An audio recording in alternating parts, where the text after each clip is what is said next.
Jadi yang termahal dalam hidup ini, yang bisa mengubah hidup kita adalah keyakinan kepada Allah. Ingat, ini berulang-ulang ya. Ada yang ilmu yakin, seperti orang di desa, tidak ada TV, tidak ada internet, sholat menghadap ke kiblat. Ketika ditanya mengapa menghadap kiblat, karena Ka'bahnya ada di kiblat. Bapak sudah lihat kiblat? Tidak. Sudah pernah ke sana? Sama sekali tidak. Tapi kenapa Bapak menghadap ke kiblat?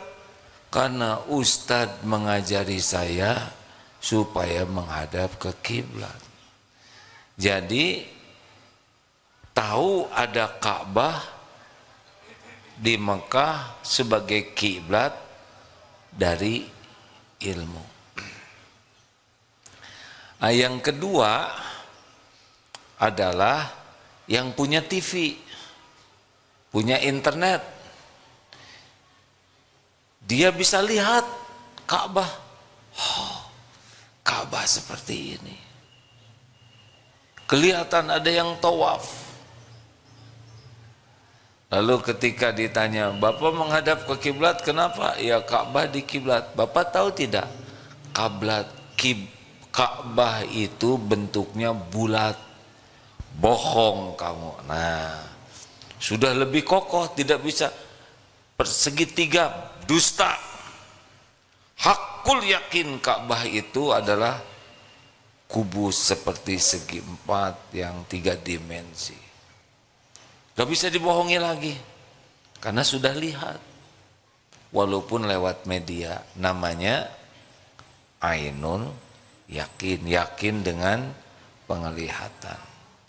Nah, yang ketiga adalah yang sudah pernah datang ke tanah suci, sudah tawaf, sudah mencium Hajar Aswad, sudah merasakan aromanya Ka'bah. Mana yang paling yakin di antara 3 itu? Jawab. Yang wah Ka'bah itu kecil loh. Tidak.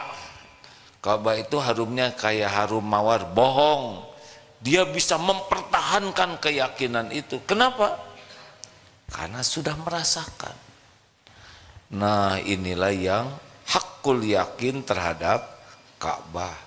Ada yang karena ilmu, ada yang karena penglihatan, ada yang karena sudah pernah merasakan. Iman kepada Allah tidak sama seperti iman kepada benda, ya. Karena Allah Subhanahu wa taala laisa kamitslihi syai'un. Allah tidak menyerupai dan tidak diserupai apapun. Jadi ada orang yang percaya ke Allah, bersaksi, itu yang syahadat Islam, dia sudah asyhadu alla ilaha illallah. Tapi masih mudah goyah. Yang kedua lebih tinggi dari itu, yaitu iman. Yang Islam imannya belum tentu kuat. Yang iman pasti Islam. Nah, orang yang beriman kepada Allah jauh hidupnya lebih baik. Dan puncaknya namanya ihsan. Orang yang anta'budallah ka'annaka tarah wa illam takun tarah wa innahu yarok. Yaitu orang yang ihsan itu, orang iman percaya. Ada Allah percaya. Kalau orang Islam ada percaya, ya. Kalau orang iman, Allah Maha dekat. Allah yang memiliki langit dan bumi. Allah di tempat kita mengabdi, memohon. Tapi kalau yang ihsan, bedanya adalah setiap saat merasa ditatap Allah. Kalau yang tadi masih on off tuh, Kalau yang ihsan seperti bicara begini, yakin ini Allah sedang menatap, mendengarkan, menyimak, mengetahui pikiran, mengetahui hati, mengetahui segala masalah yang ada, mengetahui semua jalan keluar. Dialah Allah yang tidak ada sekejap pun kita lepas dari Allah. Allah menyaksikan segalanya. Innallaha la yakhfa alaihi syai'un fil ardi wala fis sama. Sesungguhnya bagi Allah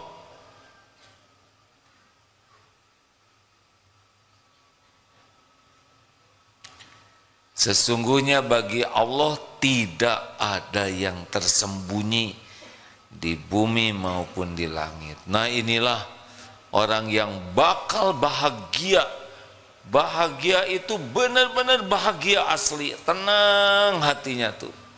Tidak risau dengan dunia ini, tidak sedih dengan dunia ini. Kenapa? Karena sibuk dengan Allah yang maha dekat, maha menyaksikan. Inilah sebetulnya puncak nikmat di dunia ini adalah yakin. Jadi kalau kita ingin bahagia, ya ini bahagia. Yakin saja, saya diciptakan sudah dengan rezeki, enggak akan kemana-mana rezeki saya. Yang punya rezeki itu hanya Allah, yang membagikan juga Allah. Kapan datangnya, kapan dilapangkan, kapan disempitkan, kapan diambil, pasti itu dengan izin Allah. Tidak ada setetes pun rezeki yang datang kecuali Allah yang meneteskannya. Jadi sudah sangat tenang, bisnis itu tenang, tenang sekali. Karena yakin semua rezeki itu Allah yang mengatur. Kita kerja keras, kita kerja profesional, kita doa, itu ibadah, pengabdian kita kepada Allah. Perkara dikasih berapa, kapan, mau diberi, mau dilapangkan, mau disempitkan, mau diambil, tidak ada masalah. Karena semuanya jadi amal. Jelas hadirin? Ini bahagia sekali. Kalau orang sudah yakin Allah maha dekat, gak ada minta-minta sama orang. Mau apa? Orang tidak punya apa-apa, semuanya milik Allah. Ibu, kalau mau bahagia, gak usah minta-minta sama suami. Wah, gak minta malah gak dikasih. Ya nasib ibu, ya. Minta kepada Allah dulu. Maaf. Minta ke Allah, baru bicara ke suami. Hanya mulut, nggak usah pakai hati. Pak, belanja sudah habis, tinggal sehari lagi besok. Mudah-mudahan Allah memudahkan rezekinya. Bu, Bapak nggak punya uang sama sekali nih. Ya, Allah tahu kita tidak punya uang, kita sempurnakan ibadahnya, ikhtiarnya. Ya Allah, Engkau tahu keluarga kami tidak punya uang sama sekali. Engkau tahu kami lapar, kami yakin semua rezeki milik-Mu. Tahan, tidak akan berkeluh kesah. Allah tahu tidak kita lapar? Tahu tidak? Terus siapa yang bisa memberi rezeki? Hanya Allah. Mungkin setengah hari, sore hari, nanti pada waktunya Allah gerakan aja siapa. Mungkin ada yang tiba-tiba sepertinya kebetulan. Oh, tidak ada yang kebetulan, semuanya Allah yang menggerakkan. Tidak ada yang kebetulan. Bagaimana kebetulan? Semua makhluk ciptaan Allah, semua makhluk milik Allah, semua makhluk dalam genggaman Allah. Tidak ada nikmat sekecil apapun yang bisa datang tanpa izin Allah. Wa ma bikum min ni'matin fa minallah. Begitu kalau sudah yakin tuh hadirin. Bagaimana kalau nggak ada? Jual, nggak apa-apa jual. Jual jaket, jual sepeda, nggak ada masalah. Itu juga milik Allah, benar? Allah menyiapkan tabungan habis, gak ada masalah. Jual ini, jual rumah, nggak usah pakai berat. Tapi dulu nyarinya susah, enggak, dulu juga yang ngasih Allah. Kalau udah waktunya dijual, jual. Tapi kami jadi ngontrak, gak apa-apa. Sama aja kok. Tempat berteduh. Tapi tiap bulan nanti kami harus bayar kontrakan. Ya iya. Masa ngontrak gak bayar? Yakinlah Allah Maha tahu segalanya. Ikhtiar, kerja keras, doa yang banyak sebagai sebagai apa? Ibadah. Ibadah. Tidak harus minta sekarang, datang sekarang, enggak. Bagi kita yang ngatur rezeki, ngatur terkabulnya doa, biarlah Allah saja yang Maha tahu kapan waktu terbaik, berapa jumlahnya, yang paling aman buat kita supaya tidak ujub, tidak riya, Allah Maha tahu. Sempurnakan, ihris ala ma yanfa'uk wasta'in billah wala ta'jaz. Semangat we terus, semangat terus sebagai amal. Contoh ya, orang tua ingin anak soleh, benar? Ibu ingin anaknya soleh, kalau yang lelaki ya, kalau yang perempuan soleha, bagus. Ingin suami ibu makin soleh, mau tidak? Gimana caranya? Nah, langsung bingung. Suami ibu ciptaan siapa? Milik siapa? Yang menggenggam suami ibu siapa? Yang kuasa membulak-baliknya hatinya siapa? Ibu bisa membulak-balik hati suami tidak? Diancam oleh ibu kira-kira suami jadi nurut tidak? Udah jelas jawabannya. Ditakut-takutin oleh ibu suami jadi takut tidak? Sepertinya takut, aslinya enggak. Ibu ingin suami jadi lebih baik, gampang. Gimana caranya? Ibu jadi istri yang disukai Allah. Begitu aja. Lakukan yang terbaik. Kita nggak bisa ngebulak-balik hati siapapun. Saya sudah ngingetin tapi nggak nurut aja.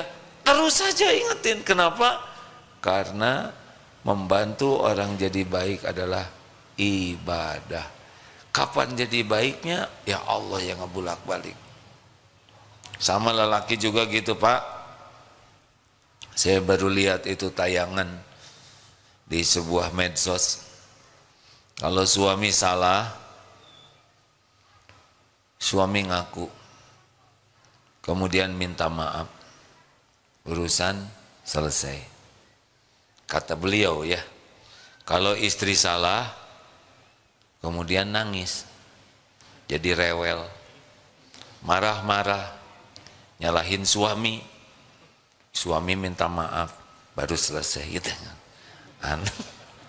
Ya sudahlah, nggak apa-apa. Kalau memang rutenya begitu, yang penting selesai, benar? Halo? Kenapa menjiwai sekali? Udah garisnya gitu sepertinya Pak. Udah nggak apa-apa, jalanin. Apakah kita menasehati orang bisa berubah? Enggak. Yang merubah adalah Allah. Jadi menasehati itu apa? Amal soleh, ibadah. Dah. Nasihat, beri contoh yang baik. Nasihati yang baik. Caranya baik, gak usah pakai marah-marah. Doa yang baik. Allah melihat semuanya. Allah lihat kita memperbaiki diri, ya Allah ampun, anak saya seperti ini akhlaknya, karena saya orang tuanya yang belum baik. Engkau tahu akhlak saya belum baik, saya belum jadi contoh, hati saya keras, saya sering memberi contoh buruk. Engkau menyaksikan akhlak saya, ampun ya Allah, saya belum jadi orang tua yang baik, benar-benar jujur ngaku. Tolong ya Allah, hanya Engkau yang kuasa menyolehkan anak ini. Berusahalah jadi contoh yang baik. Ingin anak sopan, kita yang paling sopan. Ingin anak jujur, kita yang jujur. Ingin anak rajin, kita yang rajin. Ingin anak dermawan, kita paling dermawan. Apa yang terbaik yang ingin ada pada anak, usahakan ada pada diri kita sebagai dakwah, amal soleh juga. Udah gitu bicara baik-baik ke anak, karena bukan kata-kata kita yang bisa mengubah. Kita memberi nasihat adalah amal soleh. Nggak bisa. Ini ceramah ini apa bisa mengubah? Mengubah apa? Saya tidak bisa mengubah siapapun. Kalau harus mengubah hati, saya nggak tahu hatinya kayak apa. Gimana mengubahnya? Kalau supaya bikin cerdas, lah yang punya otak siapa? Ini bicara adalah, masa nggak nyambung-nyambung? Bicara ini sebagai amal soleh. Udah. Pulang dari sini nggak ada yang nurut, ya berarti saya tobat. Belum kepake nih. Mulut saya jadi jalan perubahan. Makanya kalau suami nasehatin istri, istri belum mau nurut, tobat. Siapa yang harus tobat, Pak? Bu, ibu nggak usah ikut campur deh ya, suami kan. Kami udah tahu ya Bu ya. Ibu meni bahagia lihat suami harus tobat. Siapa yang harus tobat, Pak? Kita. Tobat aja terus. Aneh dia yang gak nurut, kita yang tobat. Tobat aja. Karena boleh jadi belum nurutnya istri karena terhalang oleh dosa-dosa yang belum ditobatin. Gak ada ruginya tobat. Oh ibu, benar tuh, dengerin suami. Ya udah, ciri-ciri orang yang gak mau berubah kayak gitu. Sibuk ingin orang lain yang berubah. Padahal rumusnya kan pernah disampaikan, tuntut diri berubah, bantu yang lain berubah, bukan nuntut yang lain berubah.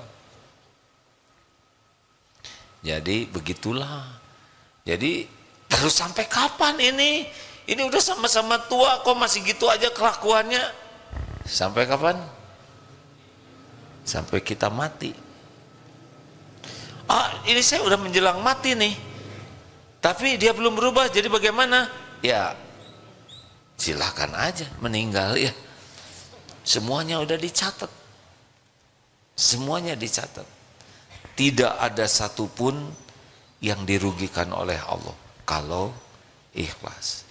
Jadi begitu hadirin. Terus aja kita mau berbuat yang terbaik. Nggak usah jengkel, dan jengkel tidak akan merubah. Semakin tidak nyaman di rumah, semakin gigih tobatnya. Karena kita yakin yang mengubah adalah Allah. Kalau kita merasa kita yang mengubah, kita jatuhnya jengkel. Ini nggak nurut-nurut, udah dinasehatin berulang-ulang, masuk telinga kiri, masuk ke telinga kanan, jadi mampet. Nggak usah begitu, terus saja. Karena bagi kita ibadah, amal soleh. Jelas tidak nih? Kalau gini hidup lebih ringan, lebih ringan. Nyari kerja, lamar sana, lamar sini, belum ada yang nerima. Putus asa jangan. Terus melamar sambil tobat, sambil setiap langkah jadi zikir. Allah tahu tidak kita nyari kerjaan? Tahu tidak? Ya sudah. Ya Allah, saya lakukan ini semata-mata karena Engkau. Beri saya pekerjaan yang membuat saya dekat denganmu, yang membuat ibadah saya terjaga. Baru juga mau ngetok, mau ngelamar ya, tidak menerima lamaran. Padahal baru begini. Ya Rob, engkau sudah menyaksikan. Ada yang sudah tok tok tok. Nah, silakan duduk. Ada yang mau melamar? Iya. Kami baru bangkrut. Ngapa ya? Tenang. Semua dicatat. Semua dicatat. Langkah, capek, ongkos habis, ya, lapar. Tidak ada satupun yang tidak diketahui Allah. Jalani saja hidup ini, jalani. Saya ridho, ya Allah. Engkau tahu yang terbaik. Dan terus istighfar, ampun ya Allah. Kesulitan ini pasti diundang oleh dosa-dosa saya yang melimpah ruah. Astagfirullah. Saya sering menyusahkan orang tua. Kata-kata saya sering nyakitin orang. Mata saya tidak terjaga. Terus sambil jalan sambil tobat. Allah tahu kita tobat tidak? Nah, ada waktunya nanti. Pinjam uang, pinjam ke sini tidak dikasih, pinjam ke situ tidak dikasih, enggak usah kecewa. Kalau kecewa pasti ngarap-ngarap ke makhluk. Udah, kalau Allah mau ngasih pasti ada yang ngasih. Kita pinjam, mungkin astagfirullah, saya terlalu berharap ke orang ini. Dia kaya, dia suka ngasih ke orang. Kita jadi berharap ke dia. Allah tahu kita lebih berharap ke makhluk daripada berharap ke Allah. Bisa dibalikan hatinya jadi enek lihat kita. Kalau kita kecewa, sakit hati, berarti bersandar ke makhluk. Jangan hadirin. Nah, nikmat terbesar itu seperti itu. Kayak dagang. Ini sudah sering dibahas. Ada pedagang di sini? Udah dagang, di sebelahnya ada yang dagang yang sama. Coba gimana? Han? Jawab.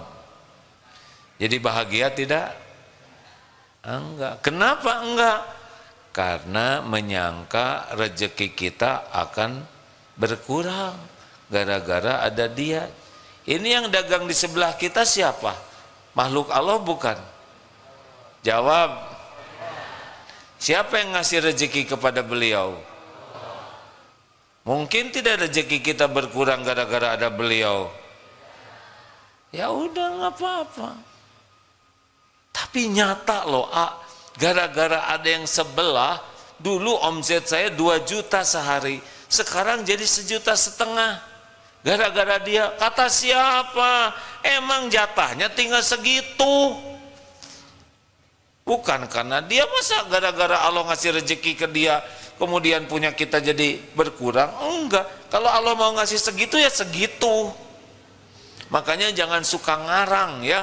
Ini kita tuh harusnya untung nih 10 juta. Kata siapa? Itu kan karanganmu. Yang ngatur rezeki itu ya Allah. Jadi kalau rencana 10 juta dapat 5 juta bukan rugi, emang segitu rezekinya. Kayak yang kurang ngerti nih, kayak yang ngerela dengan ilmu ini nih. Terus mau diapain? Kalau udah dapat segitu ya syukurin. Nanti Allah kan melihat kita bersyukur, tinggal dibuka yang lainnya. Ini malah jengkel. Kita tuh harusnya untung 1 miliar, tapi kita hanya dapat untung 995 miliar. Waduh, malah kegedean lagi. Udahlah, biasa aja lah dunia. Dunia mah kayak pakai sepatu, kalau dia tuh simpen we, nggak usah diinget-inget ya. Dunia gak boleh lengket di hati, biasa weh. Yang lengket itu pemiliknya siapa? Allah Subhanahu wa Ta'ala. Kalau lengket sama dunia pasti sengsara dong. Apalagi kalau kita rencananya ini sekian, omset sekian. Kita punya rencana, Allah punya rencana tidak? Yang bakal kejadian rencana siapa? Pusing. Ada ini teman cerita, ini perkiraan jambu ini bakal laku nih, cerita ke AA. Ternyata tidak laku, tapi jambu lain yang diperkirakan tidak laku jadi laku. Aneh katanya. Nggak ada yang aneh, suka-suka Allah. Dunia ini milik Allah sepenuhnya, suka-suka Allah. Kapan dikasih, siapa dikasih, ditahan, diambil, dilapangkan, disempitkan, dibuka, ditutup. Nggak harus selalu sesuai dengan rencana dan pikiran kita. Kita itu merencanakan ikhtiar, doa sebagai amal soleh.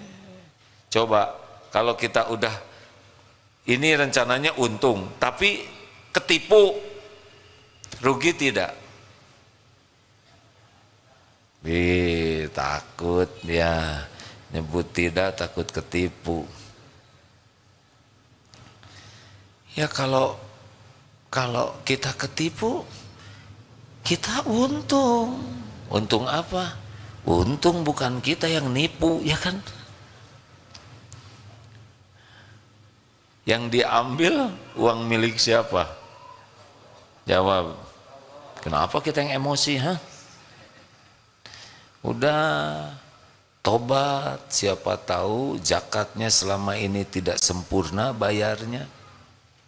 Jadi diambil oleh Allah. Kasihan mah yang nipu, dia udah jadi dosa, ya kan? Kita kalau ridho, faman rodiya falahu ridho, Allah ridho ke kita. Kalau kita ditipu, kemudian kita tetap sabar, kita dapat pahala, gak ada ruginya. Yang rugi itu yang nipu atau tidak ridho ketika takdir ditipu, tidak sabar dan tidak syukur. Sebetulnya ketika kita dicuri itu masih banyak nikmat yang harus kita syukuri. Benar? Coba ingat ilmu sakit gigi. Kalau Bapak sakit gigi, sabar atau syukur? Jawab, Pak. Nah, takut. Nyebut syukur takut terkabul sakit. Nyebut sabar salah. Gimana Bu kalau sakit gigi, sabar atau syukur? Santri, kalau sakit gigi bagaimana? Sabar dan syukur. Untuk yang sakitnya sabar, untuk yang tidak sakitnya banyakan mana, yang sakit atau yang tidak sakit? Jadi kalau sakit gigi banyak sabar, banyak syukur. Tuh, gigi sakit satu, lidah sakit tidak, lok-lakan tidak, tembolok mah ayam ya. Hidung, mata, rambut, kepala, pundak, lutut, kaki, lutut, jangan, wah semuanya sehat, cuma gigi satu yang sakit. Masa kita lupa kepada nikmat yang ada? Untuk yang sakit sabar, yang tidak sakit harus syukur. Ada nih di luar negeri cerita, suaminya pemarah, sambil dimarah suaminya, istri ini bersyukur. Apa syukurnya? Alhamdulillah, saya tidak ditakdirkan jadi pemarah seperti suami saya. Bagaimana kalau saya yang takdirnya jadi pemarah begini? Sangat menzolimi orang. Ya Allah, semoga kemarahan suami ini jadi penggugur habis dosa-dosa saya. Sangat bisa jadi saya dimarah karena dosa saya selama ini, nyakitin banyak orang. Jadi suami ngawek-wek marah, istrinya punya pikiran sendiri. Tuh gitu. Kalau yakin ada Allah, Maha mendengar, Maha melihat, Maha mengetahui segalanya, Maha baik. Hidup ini nggak ribet. Mau diapain saja diri kita pasti baik oleh Allah tuh. Benar? Halo? Ini punya siapa diri ini? Jawab. Allah baik tidak? Salah, bukan baik, Maha baik. Ya. Allah Maha baik. Pernah enggak Allah berbuat jelek ke kita? Jawab. Sehari aja kita dijelekin oleh Allah, pernah? Sejam? Semenit? Sedetik? Gitu? Enggak ada. Mau diapain aja, Allah maha baik. Diapain aja, pasti perbuatan Allah itu baik. Pasti ada kebaikan di sana. Walaupun ketipu, sakit, apalah terserah, pasti maha baik. Udah pasti diukur, udah pasti la yukallifullahu nafsan illa wus'aha. Allah tidak membebani seseorang kecuali sesuai dengan kesanggupannya. Dan pahala sebanding dengan musibahnya. Nah, sing ridho ya. Hati ridho, sakit gigi ridho. Sambil pergi ke, ngapain pergi ke dokter gigi? Kenapa ikhtiar? Sebagai apa? Ibadah, amal soleh kita. Pas sampai di dokter gigi, ada tulisan besar dan potret dokter lagi gini.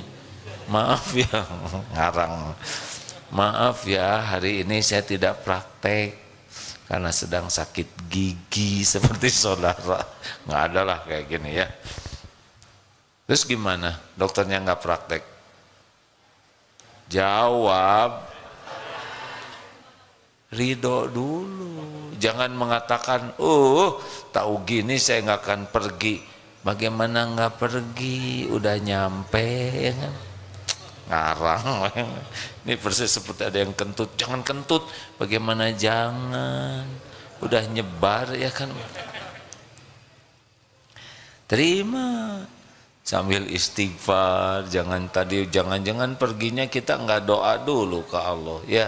Kan kalau doanya bismillahi tawakkaltu 'alallah la haula wala quwata illa billah, hudita wa kufita wa wukita, ditunjuki, dicukupi, dilindungi. Tadi enggak doa. Kalau doa boleh jadi nanti ada informasi dokternya enggak praktek. Ya sudah, terima sambil pulang lagi. Begitu. Kalau makan obat gimana? Perlu tidak makan obat? Makanlah. Apakah obat bisa menyembuhkan?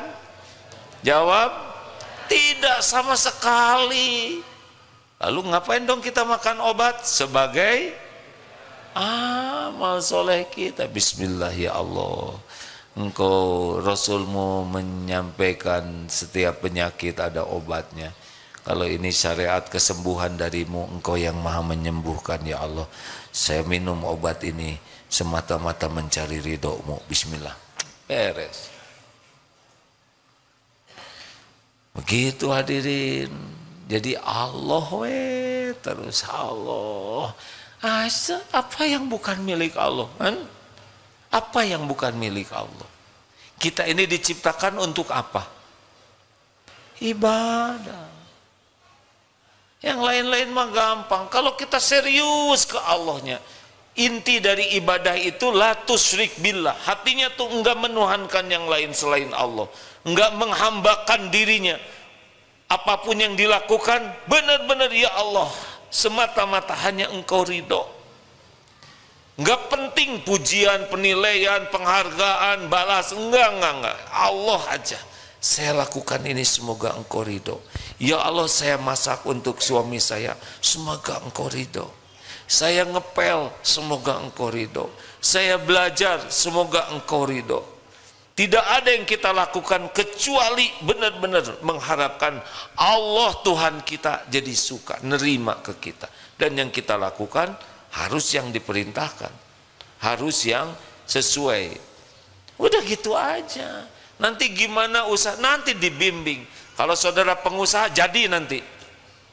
Kalau saudara harus kaya, jadi insya Allah. Gak akan kemana-mana. Dan yang menentukannya juga Allah Subhanahu Wa Taala. Walaupun pengen gak dikasih, enggak. Udah kursus menjadi kaya cepat. Gimana sih, ada kursus cepat kaya atau yang kaya siapa? Nah itu trainernya yang bikin kursusnya. Tetap saya tahu bokeh. Karena dia kebanyakan kursus. Kalau ingin dijamin oleh Allah tuh takwa, kalau bisa ada kursus ketakwaan. Itu jarang yang kayak gitu. Tapi ini sebetulnya sedang upaya untuk jadi ahli takwa. Demikian rekan-rekan sekalian, Siapa yang nanya dapat buku?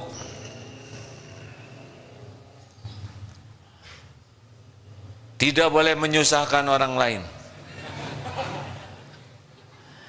Ini ada buku Bahaya Lisan, ya. Ada doa jalan berubahnya takdir. Ini semua disesuaikan judul buku ini dengan wajah jamaah. Karena ini wajahnya wajah banyak masalah, kiat menghadapi persoalan, ya, cocok. Cocok terus nih. Nah, ini juga nih, karena ini kelihatan salah urus, agar hidup Allah yang ngurus. Ya. Ini apalagi nih? Jadi kayak jualan begini hadirin. Ini kitab Syarah Al-Hikam. Aslinya begini ya. Ini kok banyak buku-buku tulisan begini yang aslinya. Saya termasuk yang tidak bisa menulis lama. Kata seorang profesor, saya termasuk disleksia. Tahu disleksia? Nggak tahu ya, nggak usah tahu lah. Disleksia itu salah satu susah nulis, ada yang tidak tahu kiri kanan, ada yang pikiran pendeknya, short-termnya jadi lupa. Saya dan anak saya disleksia, yang bungsu. Tapi katanya, kata profesor itu, yang disleksia ini banyak akalnya, itu ajalah ya. Jadi aneh, bukunya terbit terus padahal dia jarang nulis, direkam kasep ya. Jadi ceramah ini direkam, kemudian ada seorang penulis yang baik hati, dia nggak ditulis namanya di sini, Tawadu, siapa deh? Oh, yang suka nulis teh. Adalah pokoknya ya. Beliau sudah soulmate karena paham betul ceramah ini dari lama, kemudian ditranskrip, dilengkapi dalil-dalilnya, kemudian dikirim ke para ustadz. Ustadz Mulyadi juga kan bagian memeriksa, diperiksa dalilnya benar atau tidak dan sebagainya. Jadilah buku yang jauh lebih baik dari yang saya ceramahkan gitu. Jadi ini aslinya kabar karya bersama itu ya. Harus ngaku ya. Tapi di sini kok ditulis Abdullah Gimnastiar, yang nulis bukan saya ya. Ini yang nulis percetakan. Udah nggak usah banyak bicara. Sok mau yang mana? Bu nanya bu. Siapa yang mau nanya? Aduh. Jangan Tuh ya, beda. Kalau waktu-waktu biasa disuruh nanya, enggak, ayo udah lihat hadiah mananya. So, yang sederhana Pak, makin sulit tidak dikasih hadiah. Assalamualaikum warahmatullahi wabarakatuh. Waalaikumsalam warahmatullahi wabarakatuh. Insya Allah AA, saya lihat di bannernya di Masjid Agung Ciamis, tanggal 18 Mei, AA mau ke Ciamis. Ada kajian. Pertanyaannya benar atau tidak? Benar. Ini saya senang pertanyaan begini ya.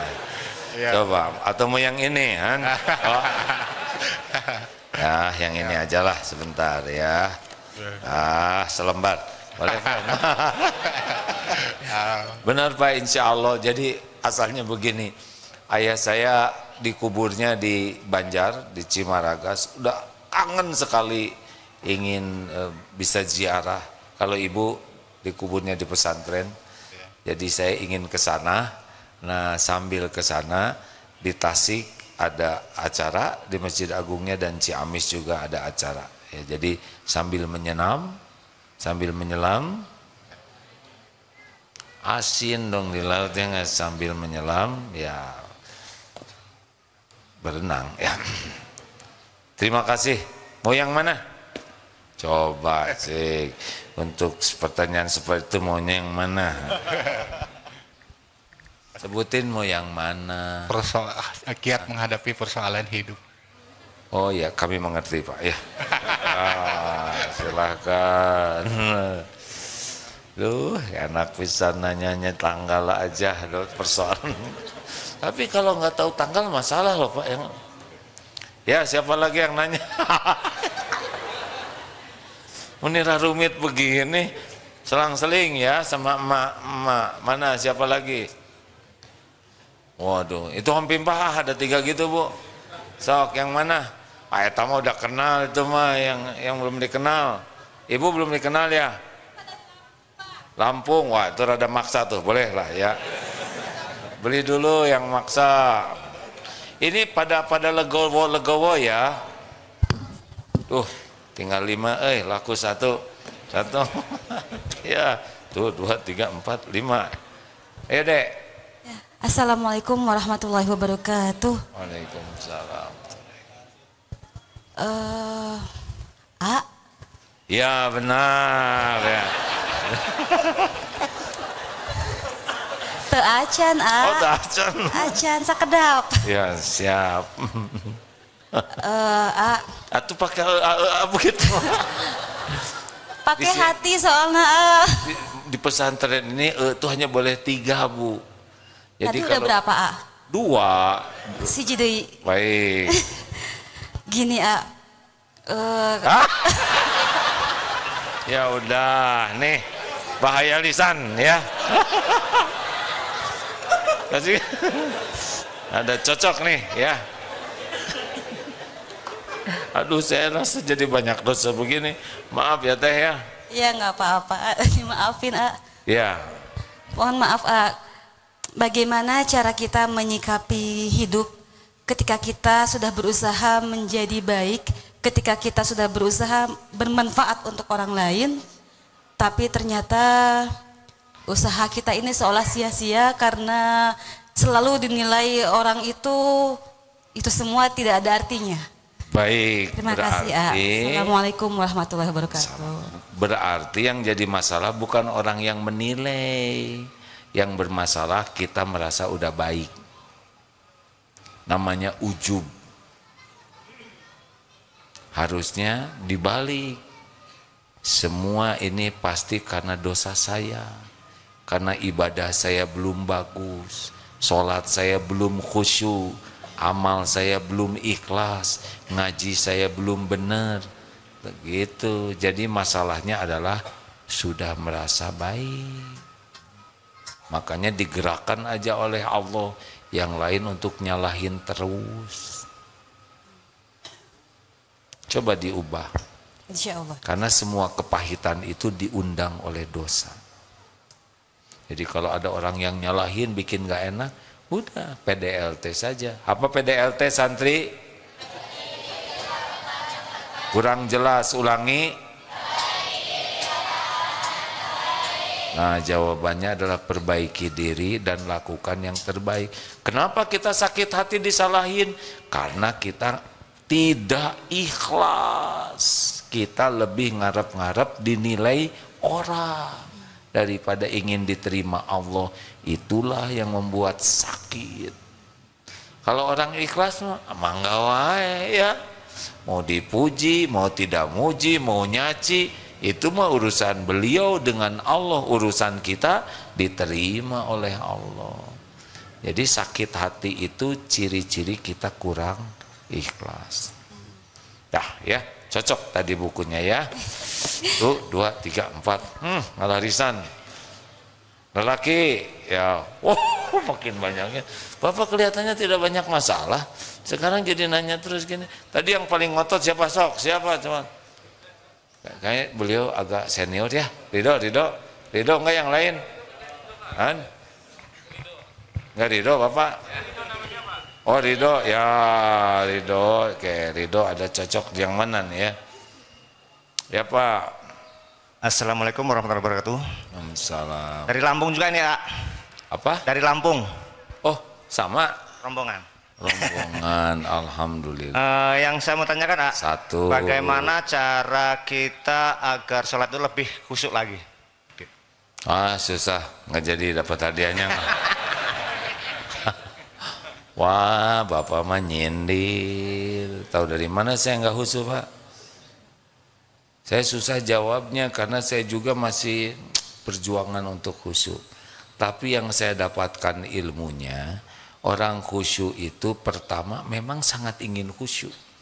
Tidak semua orang yang sholat ingin khusyuk. Ada yang sholat gitu aja. Pertanyaannya, ingin tidak khusyuk? Seberapa pinginnya? Karena khusyuk itu tidak susah. Ini kelihatannya khusyuk ya dari tadi. Ya kalau nggak khusyuk mau gini Pak. Yang kedua, ilmunya. Banyak orang yang ingin khusyuk tapi nggak pernah belajar arti bacaan sholat. Allah tahu dia nggak pengen khusyuk, udah nggak belajar. Bagaimana kita bisa khusyuk dengan sesuatu yang kita tidak paham? Benar? Paling nanti khusyuknya itu adalah, saya juga tidak tahu yang tidak paham itu khusyuknya kebacaannya aja ya. Bismillahirrahmanirrahim. Alhamdulillah. Tapi tidak ingat kemaknanya. Tidak ingat bahwa beliau sedang berkomunikasi dengan Allah. Yang ketiga, tumaninah Pak. Kalau sudah belajar memahami, lakukan sholat itu dengan tenang. Allahu Akbar. Bismillahirrahmanirrahim. Tenang saja. Subhana rabbiyal azim. Tapi kalau bismillahirrahmanirrahim, udah belum Fatihahnya? Udah agak lama. Kan dia tadi sama-sama. Dia udah ruku, berarti udah kan? Allahu Akbar gitu. Ada lama lagi sujud kayak ini, sujud keberapa nih?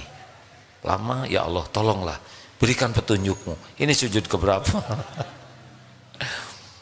Kalau kita tergesa-gesa itu susah khusyuk. Doa ke Allah supaya diberikan sholat khusyuk. Katanya begitu Pak. Orang sholat khusyuk itu kayak buka berangkas. Saya juga nggak tahu bukannya, hanya saya lihat di film maling aja ya nggak, ceklek, ceklek begitu. Tiap angka itu hati-hati. Nah sama tiap bacaan itu hati-hati.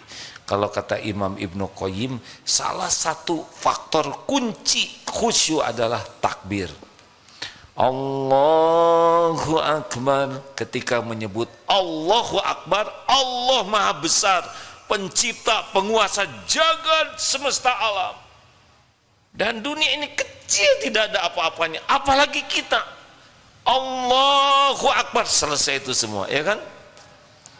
Nggak mungkin nyebut Allahu Akbar yang kebayang peda, penghinaan, ya kan? Istri, kalau takbirnya bagus, hilang tuh waktu sholat tuh Pak. Istrinya suka ngambek, Allah les, hilang. Tapi kalau dalam sholat lebih banyak ingat istri, berarti kurang takbirnya. Gitu. Ini teori Pak. Saya juga sedang belajar dan berlatih. Mau yang mana? Jereng. Han? Bebas.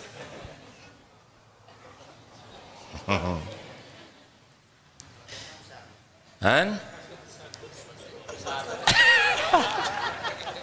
Ngeceng ini ya. Oh itu yang lain kalau dengki, kalau nggak rela dengki. Oh si bapak, saya ngeceng, jangan, tenang aja. Kan udah dibilangin. Nah teori mah gampang Pak. Tetap baik kehel ya. Demi kebahagiaan bapak. Yang lain harus ikut bahagia. Nggak usah tepuk tangan.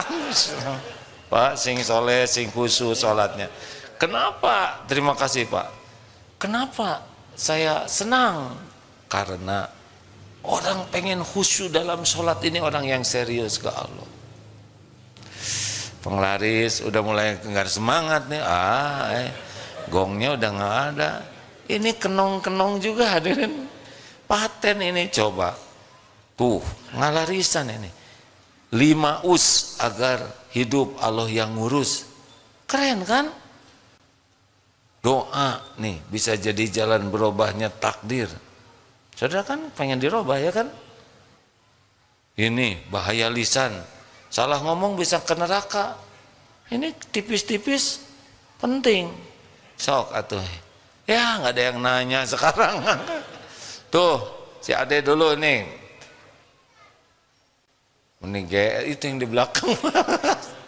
Udah itu dengan depannya ya. Udah itu tenang Kang. Ini paling susah buat saya kayak gini tuh ya. Harusnya mau, udahlah nggak usah gini-gini, bagi aja semuanya, betul tidak? Ya Dek.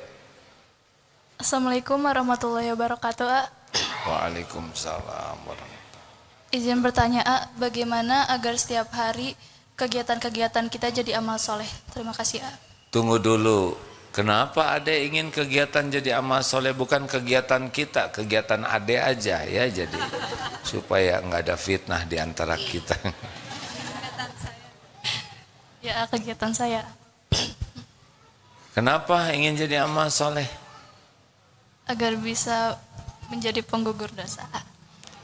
Agar bisa jadi Penggugur dosa. penggugur dosa. Amal soleh penggugur dosa. Amal soleh itu kunci bahagia. Apa syarat amal soleh, nak? Apa syarat amal soleh? Ada berapa syarat amal soleh?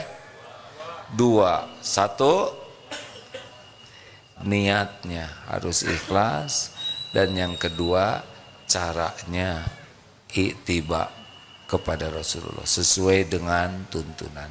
Bahagia itu hanya ada pada iman dan amal soleh. Ingat baik-baik. Jadi fokuslah bagaimana meningkatkan iman dan bagaimana aktivitas kita jadi amal soleh. Nah, gerbangnya adalah ilmu. Orang tidak bisa kuat iman tanpa ilmu agama, tidak bisa. Dan tidak bisa beramal soleh tanpa ilmu agama. Makanya doa harian penting adalah Allahumma inni as'aluka ilman nafi'an. Yang kedua, warizqan thayyiban. Yang ketiga, wa amalan mutaqabbalan. Tuh 3 target harian. Yang pertamanya apa? Ilmu. Tanpa ilmu tidak ada rezeki yang baik. Tanpa ilmu tidak ada amal yang diterima. Caranya Ade terus belajar dan amalkan. Gitu aja. Dari dengar ceramah ini apa yang mau Ade amalkan? Gak usah semuanya. Pegang 1 poin. Sesudah ini saya mau ngamalin ini. Apa? Ada yang keterima nggak ceramah tadi? Ada, A. Apa? Terus berusaha untuk menjadi yang terbaik. Hah? Ini jadi bahaya lisan nih. Turun. Selalu sabar dan bersyukur dan berusaha untuk menjadikan semuanya yang terbaik. Emang saya ceramah itu ya? Ya udahlah, nggak apa-apa ya. Luar biasa ini. Jadi lebih bagus dari ceramah saya. Udahlah. Jadi kalau habis dari suatu ceramah gini, pegang.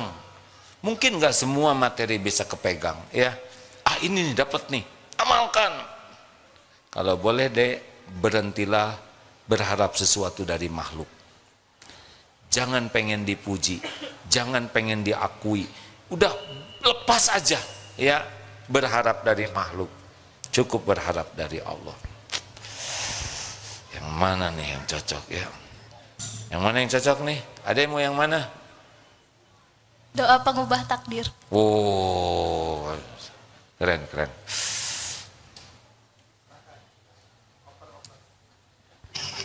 Baik, Bapak. Kita tidak boleh suudon. Kenapa beliau semangat ke belakang? Ya? Tolong. Udah nikah belum? Harusnya udah nikah supaya aman. Tuh dek, makasih. Terakhir biar cepet lah, penglaris. Saya mau merem aja, sok aja nanya siapa menderita nih. Semuanya gini-gini sekarang. Tadi saya udah keburu janji yang mana, kayak Akang dulu. Sultan aja lah, ini karena sebelahan gitu. Sultan Pak, fuh. Nah gitu gini Sultan.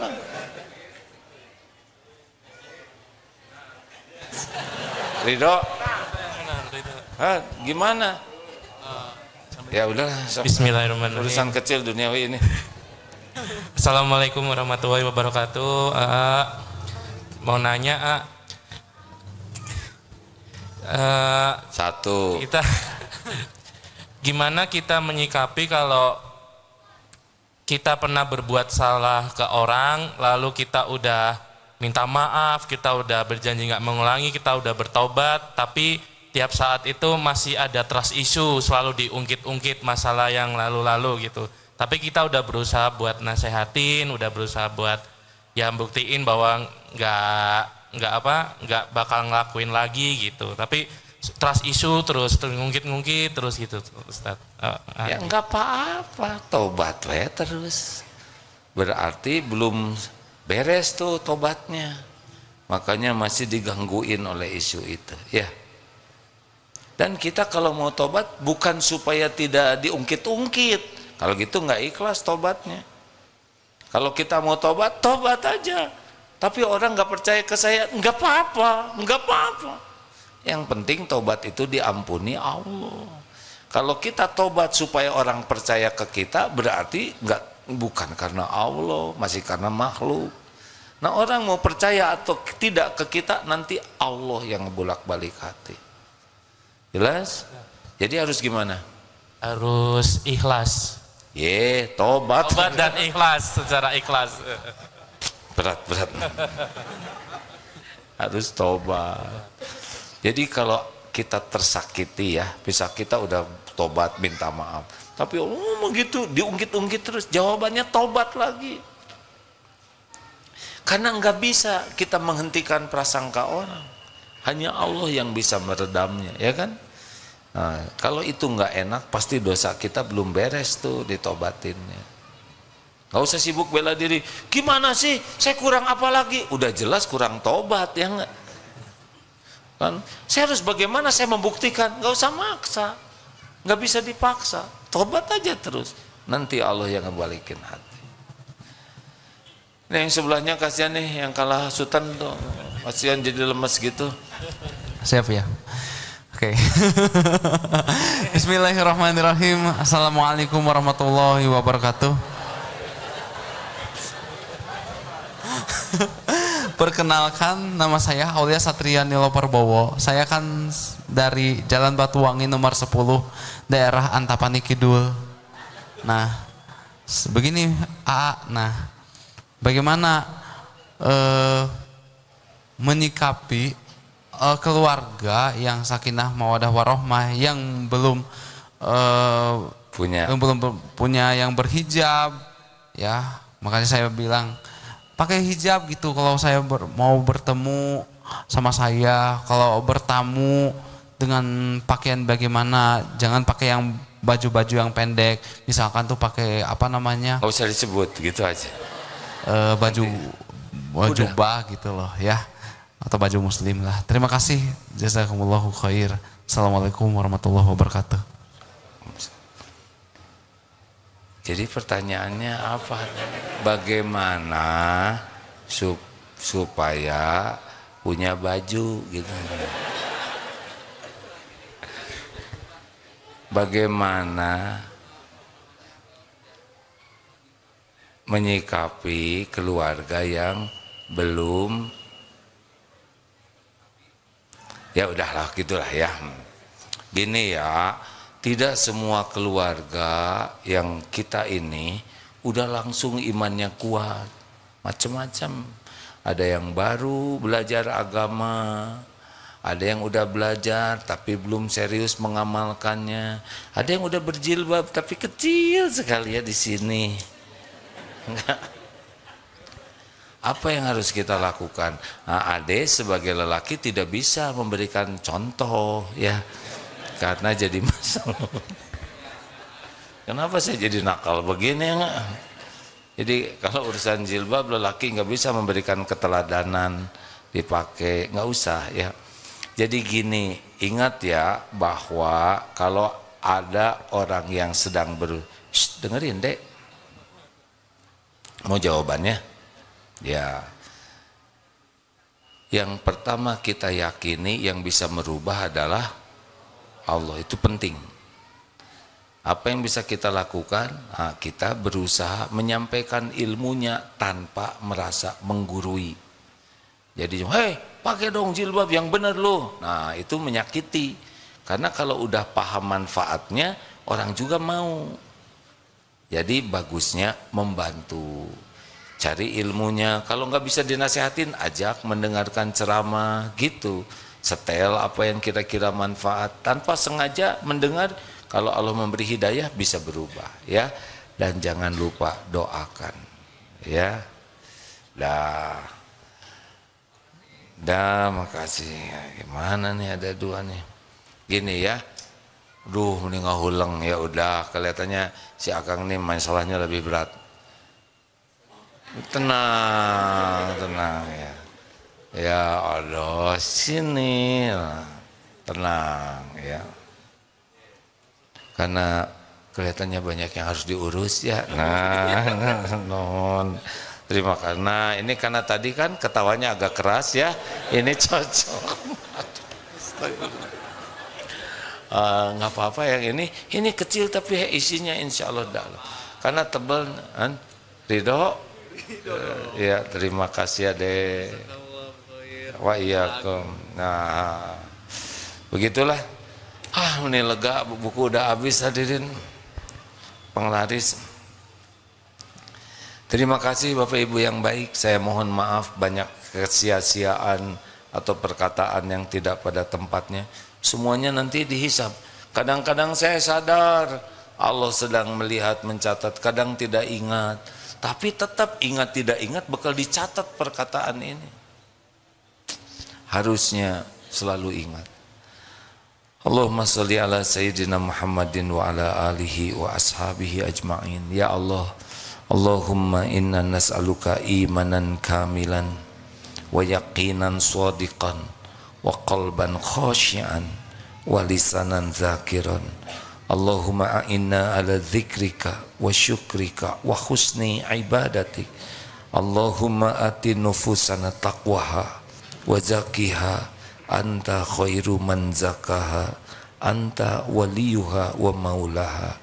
Duhai Allah, catatkan siapapun yang hadir ini menjadi ahlul yakin padamu.